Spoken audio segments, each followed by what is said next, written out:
So you guys are a month into the post All-Star break period, and you got a month left basically until the playoffs. Like, where do you feel like this team is since you started the post All-Star break, and what things are you looking for between now and over this next month?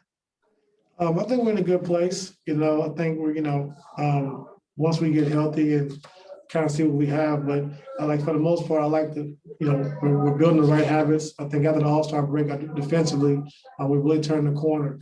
And, offense, we just continue to keep working on the things we've been working on. And, I think we're in a good place right now. Like I said, we have a month and a half left, and we got to keep getting better, but I like where we're at right now. And would you describe that second quarter as among the best of the season, turning a 14-point deficit into a 23-point lead? Yeah, I think so. I thought our second unit came in and gave us a great boost. Terrence Mann, Pat Patterson, Nick Batum, even Amir, they came in and they really, set the tone for us defensively, I thought, in that second quarter. And just moving the basketball, attacking early, getting out in transition, getting stops, and to hold a team to 10 points, in the NBA, that's a pretty good quarter. And I really had 8 if we didn't foul at the end of the quarter. We gave them 2 free throws. But, for the most part, on a back-to-back and games we've been playing shorthanded, I thought our bench really came in and did a great job, along with Reggie Jackson giving us the start that he gave us. Go to Andrew. Hey, Ty, speaking of Reggie, I know that going into this year, you guys had told him, you were pretty blunt with him about what his role might be, how it might go. Some nights there might be no minutes, some nights there might be a lot of minutes, and he was just going to have to stay ready. How did you see him sort of receive kind of that straight talk you gave him in free agency, and how he's kind of taken that and run with it literally this year and played so well? Oh, he was great, and I just think the communication for him is huge, and he handled it the right way. And with the injuries we've had, he's stepped in and he's done a great job. And that's why when we had our whole team back and Pat Beverly came back, we still played Reggie and told him the role he was going to be in. Now the circumstances are different, but he's always stayed ready. Him and Pat, when a number has been called, they've been ready to play. And so with him starting right now, for the long haul, while we're waiting on Pat to return, we need him to continue to score, being aggressive and attacking the basket, and then making plays for other guys as well. And then just how would you kind of just describe your last 24 hours? I mean, you had such a big win last night, a big blow this morning with Pat, and then it's like such a roller coaster game tonight. Just like, does you feel like you've kind of been through the ringer? It's all part of the NBA, and you get used to it. But like I said, I'm just proud of our guys, because we could have very easily had a letdown like we did in the Orlando game. And we talked about that, before shoot around, before walkthrough today.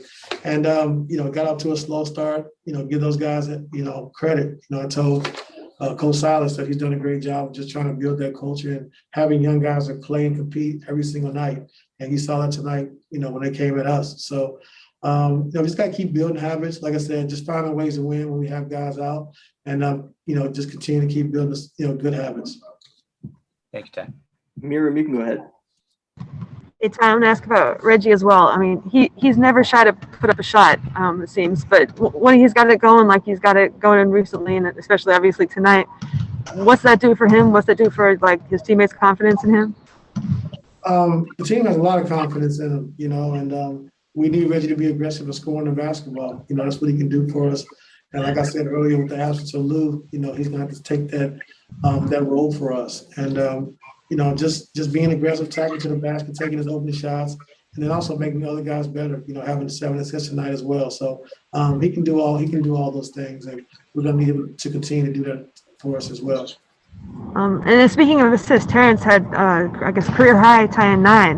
What do you see about his sort of developing floor vision? Just attacking the basket. I think all his passing comes off attacking, rebounding the ball, pushing it in transition and making the right play, or catch and go, attacking the basket. Teams are, he's in the scout report now. He's getting downhill, he's attacking the basket.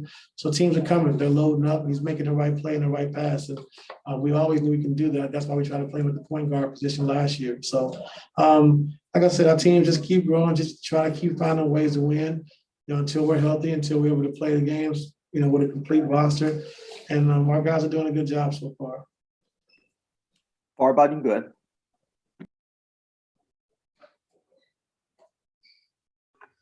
Hey, Coach, on a game like tonight where it could have been, a letdown, after what happened last game and you guys managed to pull one out, and being that it's Friday and you get a moment to unwind, but you play again Sunday so quickly, do you, as a coach with such a stressful job, do you get any time to kind of unwind after a win like tonight, or is it just ready for Sunday ASAP?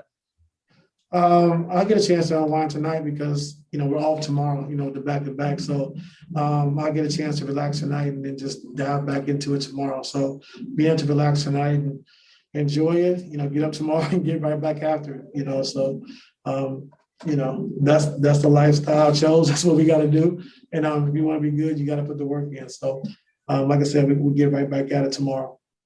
How much time do you typically get to give yourself for that relaxation time as a coach after a win? It depends on what the schedule is. If we have practice tomorrow, I'm going to go home tonight and break down film and be ready to present film tomorrow to the guys. With tomorrow being off, I don't have to do that. So I can break it down tomorrow and then, dive into Detroit. So it all depends on we have a day off the next day. But if it's not, then it's just, constant work around the clock. I hope you get some good rest. Thank you. Go to Pavey.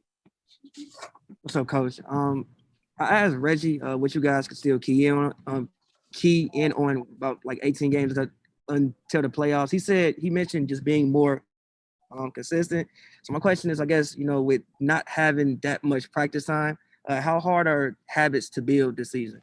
Well, they shouldn't be that hard because we've been doing it for the last 5 months, and things we're trying to get across offensively and defensively. The guys know exactly what we're supposed to do, So when they're not doing it, I tell them it's on them because we practice all the right things, we've done the right things, putting guys in position to be successful. So, we just got to continue to do it on a consistent basis, like Reggie said. And for the most part, since the break, I think our guys have really found, who we are and what we're trying to do and what we're trying to accomplish.